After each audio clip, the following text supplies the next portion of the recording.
என்னுடைய பெயர் பிரசாந்த். கள்ளக்குறிச்சி மாவட்டம், சங்கராபுரம் வட்டம், ராஜபாண்டலம் கிராமம். நான் வந்து விவசாயம் சார்ந்த தொழில் செய்கிறேன். தமிழக வெற்றி கழகத்தில் விவசாய அணியில பயணிக்கிறேன். எல்லாரும் போலதான் நானும் அதை இன்ஸ்டாகிராம் ஸ்க்ரோல் பண்ணும்போது ஒரு அட்வர்டைஸ்மெண்ட் வந்தது. இந்த அகாடமி கூட சேர்ந்து இன்னொரு 2 அகாடமி அட்வர்டைஸ்மெண்ட்டும் சேர்ந்து தான் வந்தது.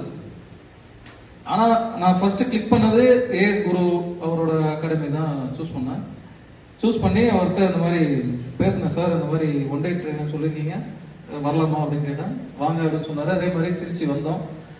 வந்து பார்த்த உடனே எனக்கு வந்த நிஜமா நம்பிக்கை இல்லை எனக்கு. ஏன்னா இதுக்கு முன்னாடி வந்து மீட்டிங் வந்து இந்த எம்எல்எம் மீட்டிங்லாம் போயிருக்கேன் சார். வாங்க உங்களுக்கு உங்க வாழ்க்கையே மாறும் அப்படின்னு சொல்லி கூட்டு போயிடுவாங்க. அங்க போனதுக்கு அப்புறம் சொல்லுவாங்க, இந்த மாதிரி நீங்க ஒரு பேசிவிட்டு ஒரு பொருள் விற்க வாங்க அந்த மாதிரி சொல்லி அது ஒரு மாதிரி பண்ணி விட்டுருவாங்க.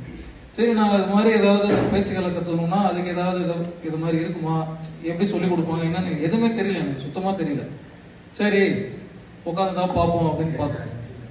அங்க திருப்பு முனையே எங்க ஆரம்பிச்சது அப்படின்னா, நீங்க சொன்னா நம்ப மாட்டீங்க, ஒரு 7 வயசு 8 வயசு தான் இருக்கும் ஒரு பாப்பா.